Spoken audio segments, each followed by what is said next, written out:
Hey everyone, so today I decided that I wanted to film my waiting tips, and this could either be for after you've had your phone interview and you're waiting to hear back from them, or after you've gotten accepted and you're waiting until your arrival date. So I have 9 tips for you guys, and I hope that they can help you guys out, and so let's just jump into it. Tip number 1 would be to focus on your schoolwork. This is going to be for when you're still back at school, whether you're waiting to hear back from the program if you got accepted, or if you're waiting for the semester to end. Yeah, you probably should be focusing on your schoolwork either way, but realistically, especially after you've been accepted, you're going to spend a couple of days just totally Disney mindset, thinking, I need to find roommates, what do I need to pack, what am I doing, when do I leave, just all these different things. So I would say to not lose your focus on your schoolwork. It not only helps like take up time, but it's also going to help your GPA and help you in the long run, so you might as well do it, and eventually it'll be over, then you'll have your time at home. So tip number 2 would be to spend as much time with your friends and families and pets and whoever, just as much as you can while you're home, because once you move down there, you're not going to see them unless they can come and visit you, and otherwise you're forced to FaceTime and Skype with them. So it's a very different feel, especially if you've never been away from home before. It's very, very different. If you're still at school, not when this video is up, but like for future DC peers, then spend as much time with your friends at school as you can, because especially once you're home, if you all live in different places, it's going to be very difficult to see them all.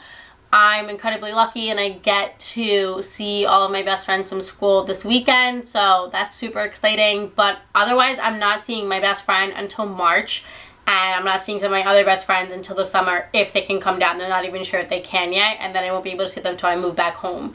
So it's just very different. So hang out with your friends as much as you can.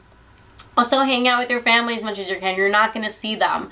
Even if you go away to school and you're used to not seeing them for an extended amount of time, for most people, they're a car ride away. Yes, technically Orlando to Long Island, where I live, is a car ride away, 17-hour car ride away. It's a 3-hour flight, where my college was about a 4-hour drive. So it's just going to be very, very different. And you just want to spend as much time with your family as you can. And you also want to hang out with your pets. Like, my cats totally sense that I'm not going to be here because they could see the suitcases out. They know I'm packing. That's why this one's over there, like, doesn't leave me alone. So, tip number 3 would be to watch Disney movies. Yes, I totally get it. You're moving to Disney World or Disneyland. You're going to have Disney Palooza all the time. You're going to live, breathe, eat, sleep Disney. I get it. For me, 6 months, Disney, not enough. I'm a huge Disney person, and I just know that I can never get enough of it. So basically just watch Disney movies. If you have the 2 hours of free time, watch a movie that you haven't seen in a while. Watch a movie you haven't seen. I love The Little Mermaid, and so I can tell you anything about the movie. So if a guest came up to me and asked me a question relating to that, or said they liked her or something, I could have a conversation. But if they said something about Wreck-It Ralph, which I haven't seen yet, it just might be a little awkward to be like, ooh, I haven't seen that yet. Like, you always want to see it all, you know? Or like for the Aristocats, I haven't seen that movie in so long. So just like rewatch old movies, watch new ones you haven't seen. It's also a good way to spend time with your friends and family also, and to get you into the Disney spirit. Number 4 would be to get a part-time job. Yes, again, I get it. You're going to Disney World. You're working there. It's a paid internship. Why would you want to work before you go to a new job? The answer is simple. Money. Everybody could always use another $1 or $2 to bring with them when they're going on a trip, especially to Disney World. Yes, I get it. You're living there, so it's not a trip. But you're also going to want to do all of the cool things. There are cast member exclusive things. Cast members get discounts to places. You get half off of hotels. Why wouldn't you take advantage of that and stay at the hotel you've always wanted to stay at? For me, I really want to stay at Animal Kingdom Lodge. I want to wake up and see a giraffe, and I'm determined to do that during my program. That's a very expensive hotel. I need to save up. I also would love to do a Disney cruise. That is also very expensive. And then just also eating in the parks and buying merchandise. I'm a pin collector. God knows how much money I'm going to spend on pins and not feel guilty about it because I saved up for this reason to spend the money on these items. So that's just my suggestion on that. It can be, my job is at Abercrombie. I've worked there for 3 years. I also babysit, so that's just a little extra cash. You could be there. If you're going into quick service, why not work at like McDonald's or something? You're only going to be there for 6 weeks or so. Why not work there? Try and get the feel of fast food place, so when you go to Disney, you're at least like a little more prepared than you were before. Or if you're in merchandise, then why not go to a retail store? Just my 2 cents. The opposite of that, though, for my next tip would be to go shopping. I love shopping. I do it all the time. It's really not normal how much money I spend, but I also work for my money, so it just kind of balances out, I guess, in my mind.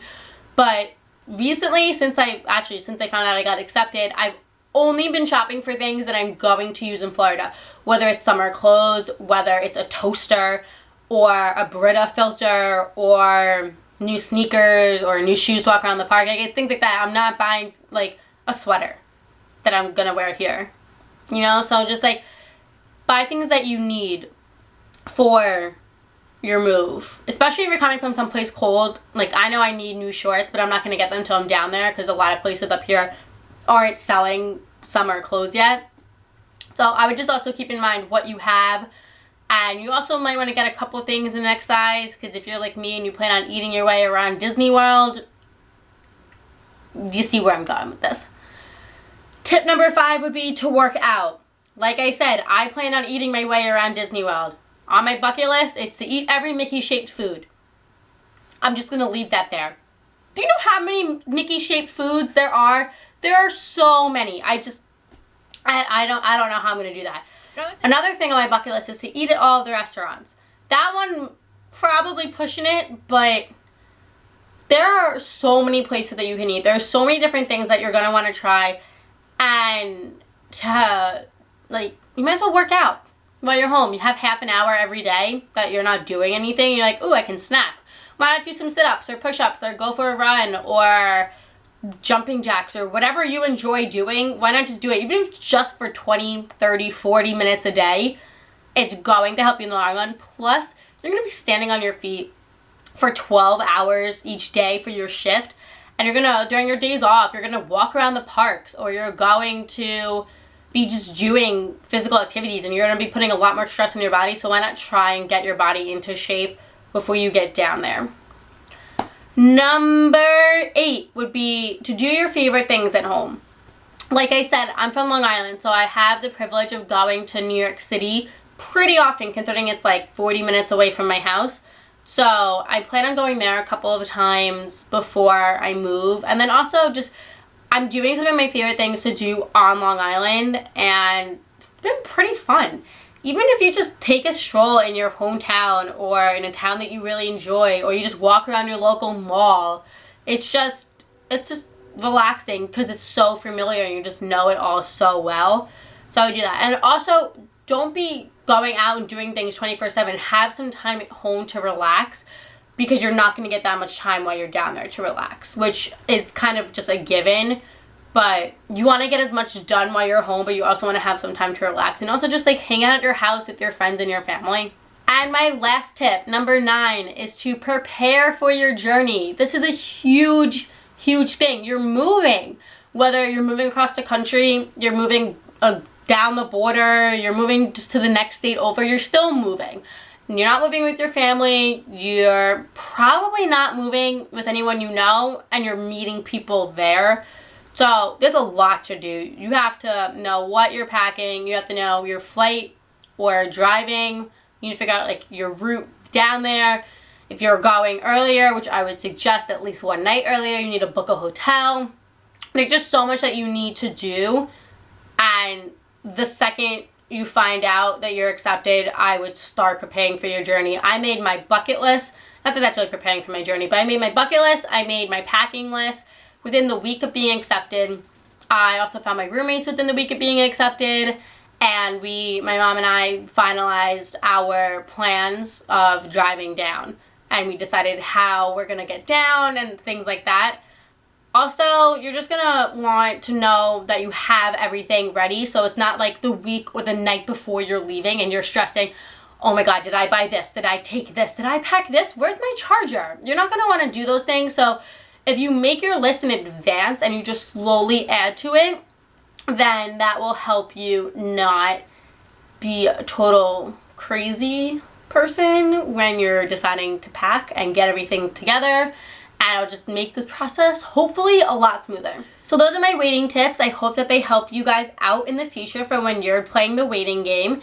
And if you guys have any other tips, please leave them down below. Anyway, hope you guys have a magical day, and I'll see you guys later. Bye.